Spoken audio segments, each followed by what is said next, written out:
200 kilometre. Sin céco fada is a hiúlthaigh agus a rithigh daltaí Ghaelscoil Chill Dara in éon bhí amháin, agus airgead á bhailú acu don rang uthachais in ascoil, rang Zoe. Tá na daltaí ag rith go fíorúil ó Gaeltacht go Gaeltacht, ó Daingean Uí Chúis go Ghaoth, ag siúl go má lófar fé sa €5,000. Ó lá go lá an rutáir siúl ná tháina páistí ag rith cé an léis an rang ar fud na scoile, tá sé tósa going ar kilométre, agus tá idir chur leis gach ile lá go fíorúil ón daingean sús cófáide le airgead.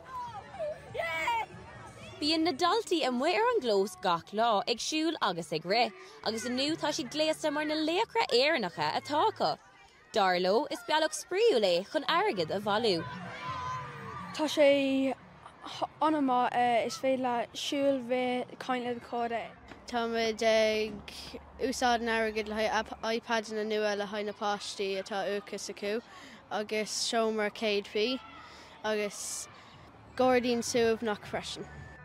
Tá muid ag denmh cé an lei, so just rihin gach rang cé le lá.